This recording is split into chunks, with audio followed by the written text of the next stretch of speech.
Hello, I'm Chris. I'm Crystal. We're here with LTD Sailing School and Yacht Brokerage in beautiful Grenada, West Indies. We're in one of the boat yards here in Grenada. This boat's actually hauled out, so we're at Spice Isle Marine, and just actually here in Prickly Bay. Our sailing school is just across the bay, so not too far away. Great location, and yeah, we're on board this 2011 Fountaine Pajot Lipari 41. Mm-hmm. It's a 4-cabin layout, so it has the 4 cabins, 2 heads. Pretty nice setup. Yeah. What do you think, Crystal? Yeah, we're in the yard, so it's a little hotter than usual. Hot and noisy and dusty and dirty. So, well, boats always look better in the water. There's no way around that.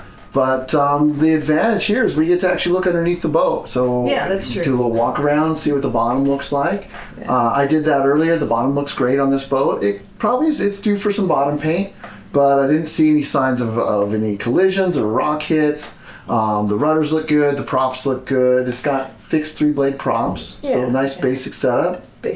Yeah, so it's a 2011, so a little bit older. It's a 41, so basically a 39-foot boat, so a little bit smaller. Some of the advantages of a smaller catamaran is maneuverability, right? Especially, for a couple to handle is great. One of the things I really love, I look for on every boat I get on, is from the helm, what's the visibility of the 4 corners? Can I see both bows? Can I see both sterns? And sure enough, just walking around the boat, setting up there at the helm station, I can see both bows really easy. I can see both sterns. Where that comes into play is if I'm maneuvering the boat through tight quarters, through an anchorage or a marina or something, it's just a lot easier if I'm kind of know where the boat's at. I can see it all. And I stood at the helm too, a little bit shorter than you, and I was able to see all 4 corners. The only blind spot I had was just on the other side right there. But the corners is really what... The corners are the important part.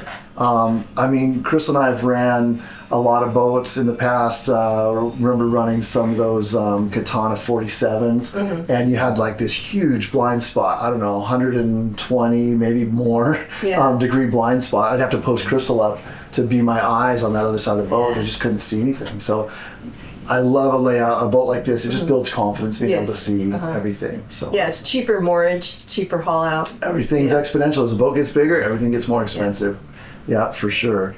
So walking around this boat, some of the other features I really liked. It has a really nice solar setup. Do you know what we've got 4 410 watt solar panels. Those were new in March 2023, so pretty recent. It's a nice setup down below, all Victron batteries. It's got Victron lithium batteries, which, just looking at my cheat sheet here, it's 4 200 amp hour Victron batteries. So, and those were new in 2023 as well. They haven't had a lot of use. So it's a really nice solar setup, really nice lithium setup. It's going to power all the systems on this boat easily, and there's a lot of room to expand. That's one of the things that they said, that this is set up for long distance cruising where you don't have to go to a dock to run your systems. Yeah. Where are the batteries located? The batteries on this boat, they're back in the engine compartment. So you open up, I want to say they're on port side. So you don't have to mess up anybody's bed. No, you don't have to mess up anybody's bed to get there. And the same with the engine access, right? There's pluses and minuses each way. But if I'm going to do my engine checks on a daily basis like I should be, it's way easier if I can access them from outside, from the sterns. Yeah. So it's just easy access there. Nice way to be able to get around the boat. Going forward, trampoline looks good. Nice lounging area up there.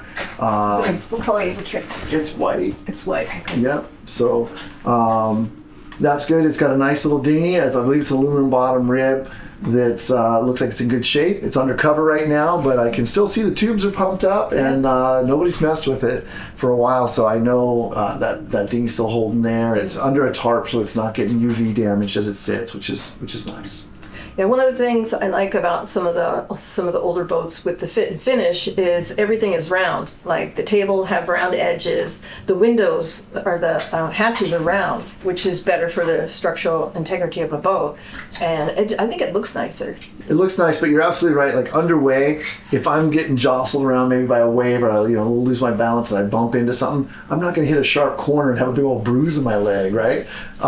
So it is nice. The rounded corners, it looks good. it's appealing and it's safer, honestly. Yeah. And this boat has a bit of a catwalk.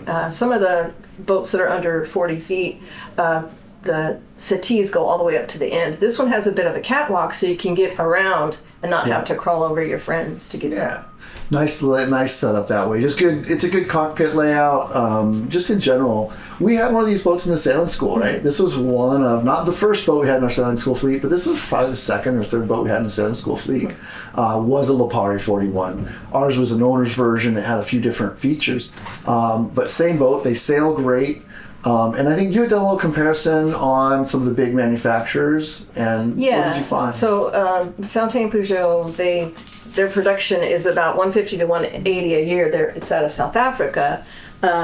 Leopards do 190 to 200 in South Africa as well. 200, yeah. The Lagoons are in France, and they do about 400. So you could see that the percentages and the numbers are, they're 400 boats a year. Can you imagine? Yeah. Versus more than one a day. Yeah. Yeah. So decent amount of boats coming out. It is a production boat, so people are familiar with them. When it comes time to resell, that's an advantage. People recognize the brand. And I would just say, out of that the big three manufacturers, I really prefer the way these boats sail. I would tell you, fit and finish on all three boats are about the same. There's not a big difference between those three. The big difference I find really is when I start looking at how they sail. Can the boat actually tack on its own? How well do they do going to wind and stuff like that? By no means is this a production boat. Is this a performance boat? It's definitely more of a comfort over performance, but it does sail decent. If I've got going to sail this boat around the Caribbean, I'd be a lot happier sailing one of these than I might be another boat. Yeah, I mean, there's plenty of room for dining out there. There's a fainting couch, which is one of my favorite places. The helm seat will sit 2.5 people, and so it's nice to have a friend when you're underway to help out. There's enough room up there that you could have help, like with line handling, putting the main up. Yeah, because all the lines are trimming sails, stuff like that. To the helm. Everything's ran back to the helm. I think you do have to go forward to do reefing, but honestly, I prefer that setup. I'd rather go up front, set my new line for my tack, and then be able to come back and set my halyard and my clew from the helm. Yeah. It's just a lot simpler, a lot more straightforward, and it's in the end it can be safer because it just saves you time. You don't have to go up there and untangle a mess. So, cold storage. Oh yeah. This boat is decent. Now, everybody always asks, what would I upgrade if I was gonna, what would I change if I was gonna take this boat? Currently set up, we've got a top-loading fridge with a small freezer compartment, and then we've got a refrigerator above that. I think it also has a setup with a small freezer. That front-loading fridge is not functional right now. The current owners are using it for dry storage. Could put a lot of things in there and use it for storage. So use it as a cabinet. But if it was me, that's one thing I would do. It's a pretty affordable. I would just pull that unit out, see if it can be fixed. But even if you had to replace that unit, it's pretty easy. Yeah, it's pretty easy replacement for something like that. Self-contained. It's nice to have the extra refrigerator storage. And cold storage is always in demand. So. And it's deep. There's plenty of storage in there. Down sure. in the top loader, yeah, for sure.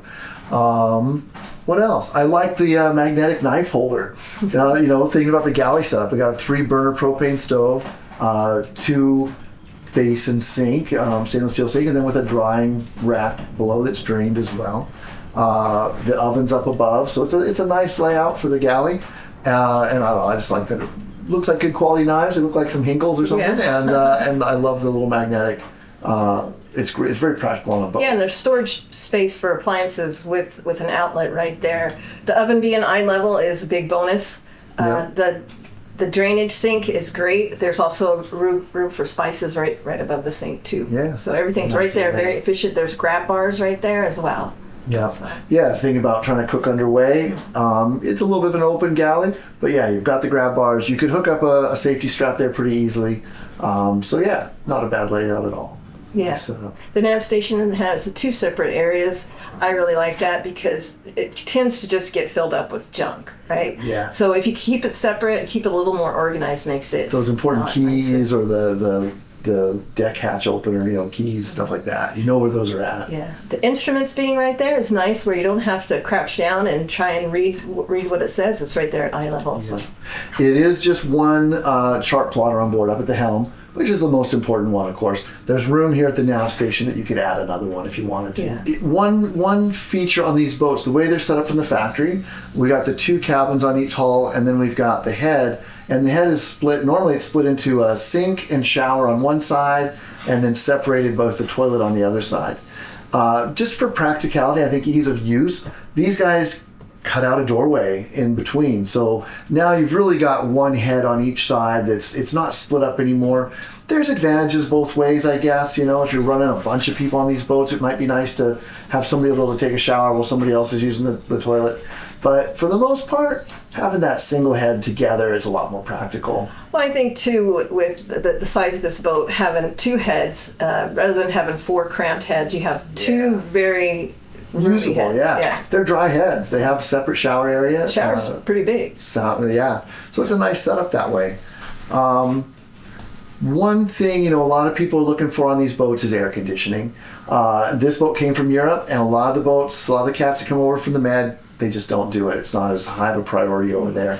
In the Caribbean here, most of the year it's nice enough. You can open up the hatches, get some nice breeze blowing through.